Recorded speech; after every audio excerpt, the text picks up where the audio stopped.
ഓണത്തിന് അവസാനമായിട്ട് വന്നു എല്ലാവരും കൂടെ. അവന് എല്ലാവരും ഉണ്ടായിരുന്നു. മൂത്തവനും എല്ലാവരും കൂടി ഓണമൊക്കെ കൊണ്ട് സന്തോഷത്തോടുകൂടി പോയതാണ്. ദേവനന്ദന്റെ മാതാപിതാക്കള് കോട്ടക്കലാണ്, മലപ്പുറം അല്ലേ? കോട്ടക്കൽ ആര്യപദ്യശാലയ്ക്ക് അടുത്ത താമസം. ആലപ്പുഴയിൽ അപകടത്തിൽ മരിച്ച ദേവനന്ദന്റെ മത്തക്കരയിലെ കുടുംബ വീട്ടിലാണുള്ളത്. ദേവനന്ദന്റെ മുത്തശ്ശൻ നാരായണപിള്ള നമ്മളോടൊപ്പം ചേരുകയാണ്. ദേവനന്ദൻ ഏറ്റവും ഒടുവിൽ എപ്പോഴാണ് ഇവിടെ വന്നത്? അടുത്ത ദിവസങ്ങളിലും വിളിക്കുകയോ സംസാരിക്കുകയോ ചെയ്തിരുന്നു? വിളിച്ചായിരുന്നു, കഴിഞ്ഞ ഞായറാഴ്ച വിളിച്ചു സംസാരിച്ച എല്ലാവരും വിളിച്ച് സംസാരിക്കുക, എല്ലാ കാര്യങ്ങളും ചെയ്യും. എല്ലാ ഞായറാഴ്ച വിളിക്കും, പിന്നെ വിളിക്കും, മറ്റൊരു വിളിക്കും. ഓണത്തിന് ആണോ അവസാനമായിട്ട് വന്നത്? ഓണത്തിന് അവസാനമായിട്ട് വന്നു എല്ലാവരും കൂടെ. അവന് എല്ലാവരും ഉണ്ടായിരുന്നു. മൂത്തവനും എല്ലാവരും കൂടി ഓണമൊക്കെ കൊണ്ട് സന്തോഷത്തോടുകൂടി പോയതാണ്. ദേവനന്ദന്റെ മാതാപിതാക്കള് കോട്ടക്കലാണ്, മലപ്പുറം അല്ലേ? കോട്ടക്കൽ ആര്യപദ്യശാലയ്ക്ക് അടുത്ത താമസം. എന്ത് ചെയ്യുന്നവർ?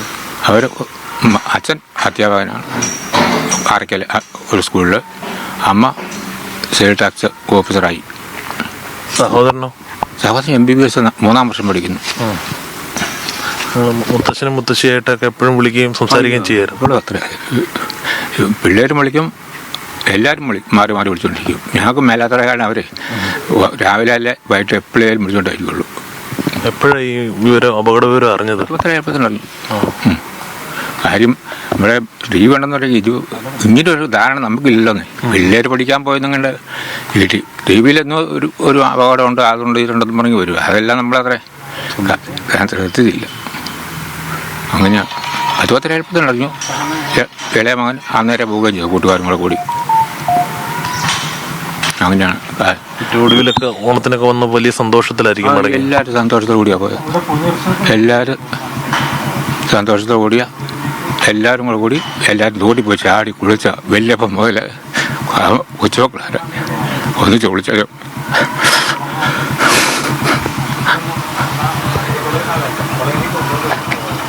എന്തായാലും വളരെ സന്തോഷത്തോടെ ഓണാഘോഷത്തിന് വന്ന് മടങ്ങിയ പ്രിയ മകൻ ചേതനയേറ്റ ശരീരമായ അല്പസമയത്തിനകം ഇവിടേക്ക് എത്തും. അതിൻ്റെ ദുഃഖത്തിലാണ് കുടുംബം. അദ്ദേഹത്തിൻ്റെ വാക്കുകളിലും ആ ദുഃഖം നമുക്കറിയാൻ കഴിയും.